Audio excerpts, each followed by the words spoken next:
pas que le soleil ne se couche pas sur votre colère. Et ne laissez aucune place au diable. Et celui qui vole, cesse de voler. Mais qu'il se donne plutôt afin de travailler honnêtement de ses propres mains, pour avoir de quoi donner à celui qui est dans le besoin. Aucune parole malsaine ne sorte de votre bouche, mais seulement de bonnes paroles, qui en fonction du besoin qui servent à l'édification et la transmettre d'une grâce à ceux qui les entendent.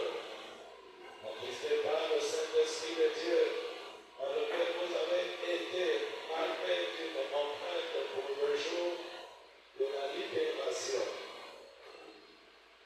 Et toute amertume, toute fureur, toute colère, tout éclat de voix, toute calomnie et toute forme de méchanceté disparaissent au milieu de vous. Soyez bons et en pleine compassion les uns envers les autres. Pardonnez-vous réciproquement, comme Dieu vous a pardonné en Christ. Père, bénis ta parole. Bénis nos cœurs et bénis nos vies. Nous te prions afin que tu demeures toujours dans nos vies. Au nom de Jésus, ainsi que nous prions et nous disons Amen. Je vous en prie, vous pouvez vous asseoir et que le Seigneur vous bénisse. Est-ce que tu crois que tu es béni pour Jésus? Alléluia. Ne donnez pas l'accès au diable. Tu dois faire très attention. Tu ne dois pas donner l'accès au diable. Le diable, c'est un menteur, c'est un meurtrier, c'est un voleur. Lui, quand il est à côté d'un enfant de Dieu, ce n'est pas pour qu'il te fasse du bien. Il va s'arranger à te détruire et à détruire ta vie.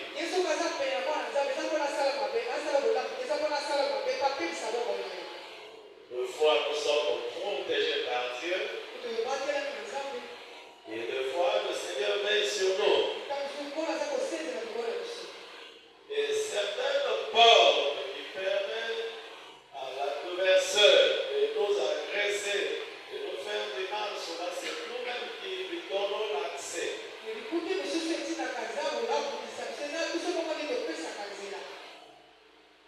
C'est nous-mêmes qui donnons l'accès. Par rapport à nos attitudes de foi, par rapport à nos comportements.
Et la finalité, il a pris le couteau à 4 heures du matin. Il a pris l'un de son premier fils. Il a même pris un de frère qui était parti le champ, je crois qu'il était dans son quartier. Alléluia. Il arrive à 4 heures du matin, il arrive à l'église. On a dit Amen. Il arrive à l'église avec le couteau. Donc il est fort là. À cette époque, notre logeur, le père à son âme, papa le âme, c'est lui qui sort, qui était dans sa grande maison, il vient. Il est tombé comme ça.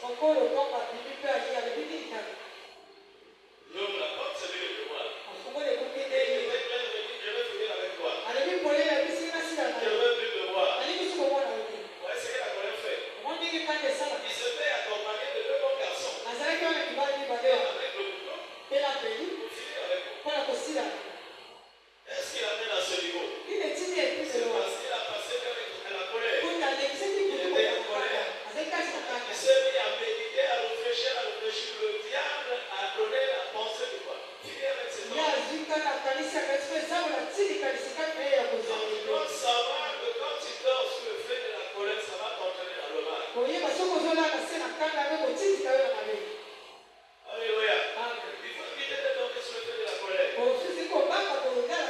Quelle que soit la chose qu'on t'a fait, quel que soit ce qui est arrivé, donc enfant de Dieu, tu dois maîtriser tes émotions. Un enfant de Dieu ne peut pas se parler n'importe comment. Tu dois gérer tes émotions. Alléluia. Quand tu gardes la colère pendant toute la journée, toute la nuit, tu amènes la porte au diable qui va te pousser à aller dans le mal. Plusieurs personnes ont commis de erreurs graves, c'est parce qu'ils ont gardé la colère pendant longtemps. Le diable est venu, il a ouvert une porte, il dit, va là, commence à faire ça, toi tu venge-toi, fais ça. C'est quoi, c'est la colère?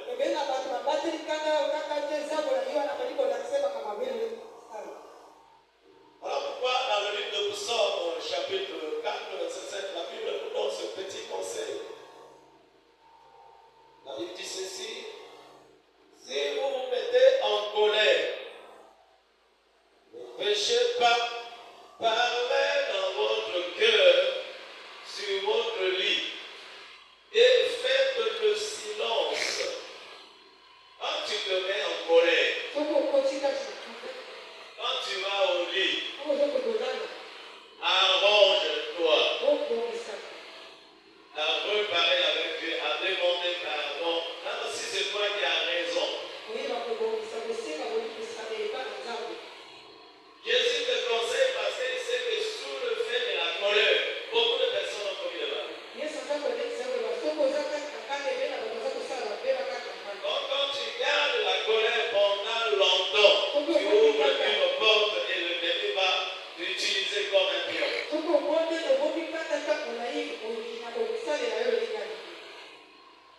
Quelqu'un a dit Amen. Je n'ai pas entendu ton amen à toi. Le deuxième point, on dit que je n'ai pas l'accès au diable, c'est notre sujet, c'est-à-dire que notre thème. Nous passons au troisième point. Tu dois changer d'attitude.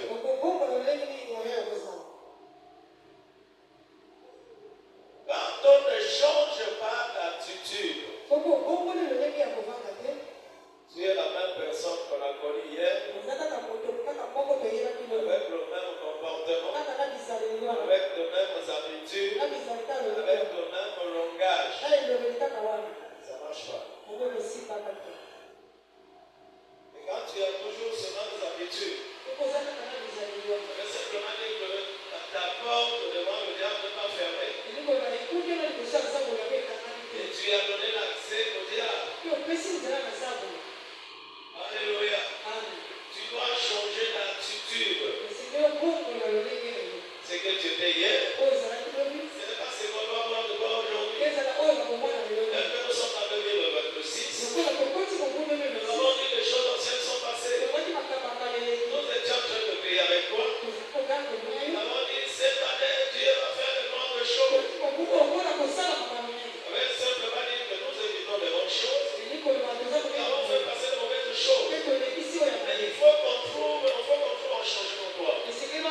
boa na